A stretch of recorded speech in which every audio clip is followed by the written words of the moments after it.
Hey friends, welcome back to the channel. It's your old buddy Owen here. I'm traveling this week in the great state of Massachusetts and been loving being here and having some time to myself. And I said, I'm gonna make a YouTube video today. And today I want to talk about using the BlackBerry Key2 in 2024 and 2025. Is it right for you? Is it still usable? If you don't want to watch this whole video, spoiler, yes, I think it's still a great device in 2024 and 2025, but I have some caveats and some things you need to know about me before you put all of your blind trust in someone like me to use this device.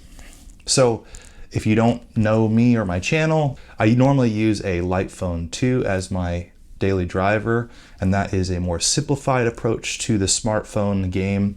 It has no camera, it has no bells and whistles really. It's a great device, but sometimes I feel the need to drop my SIM card in a smartphone, and this is my go-to. And the reason I do is because of the more stable GPS, which is going to be solved with the Light Phone 3 coming out in January.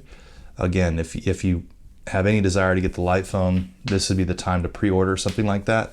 But this device I feel like is a dumbed down smartphone, because it still does some things really well, but it also is losing support because this is running Android 8.1. So it's like, doesn't really have the latest and greatest. And a lot of apps are like falling off as far as support goes. One in particular is Slack. Another one is the Remarkable app. They just dropped support for that. One of my favorite note-taking apps is an app called Standard Notes. It stopped supporting that. So there's less and less things available on this device and apps. And I actually think that's okay. I think there's something to be said about getting the basics right and working and being able to roll with it. So just a couple of highlights. One, the keyboard is still fantastic in this day and age. I mean, you don't really have many options out there. I think there's the Titan, the Unihertz Titan is an option out there. And then you've also got the Clicks keyboard case thing that Crackberry Kevin and Mr. Mobile put out, which is very cool.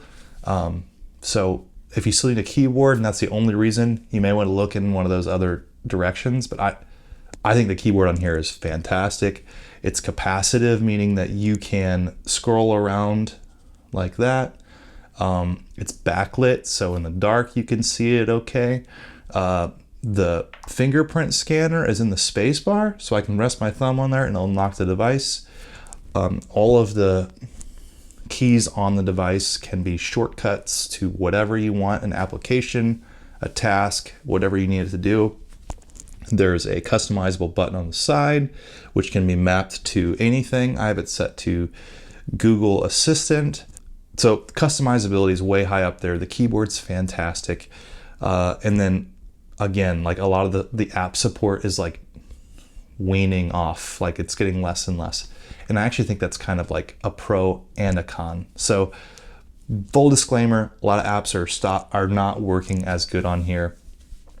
But the things that do work, it does Telegram, it does WhatsApp, it does Google Maps, it works with most banking apps, it'll work with like a smartwatch, it runs YouTube.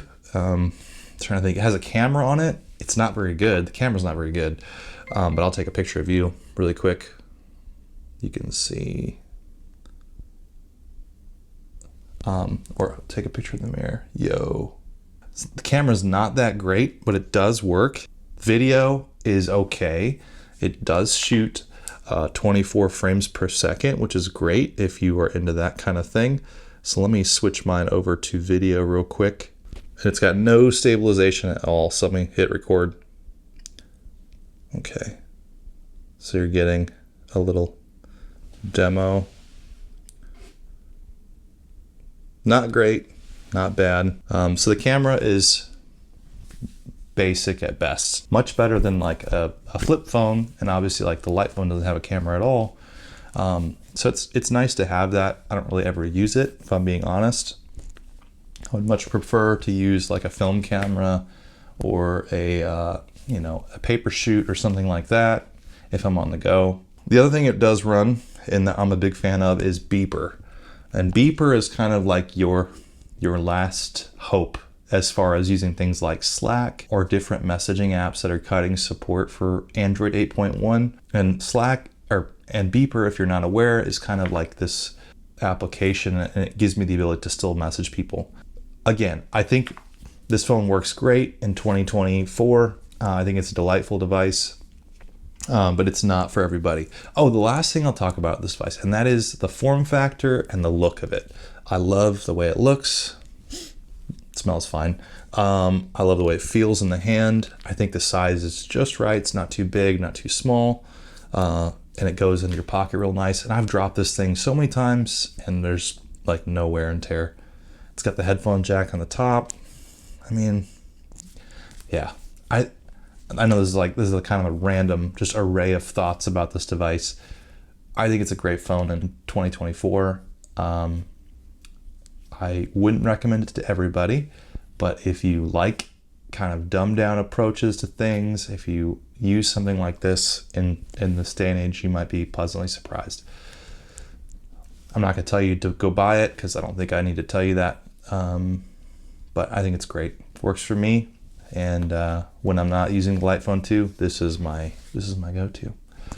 Thanks for watching.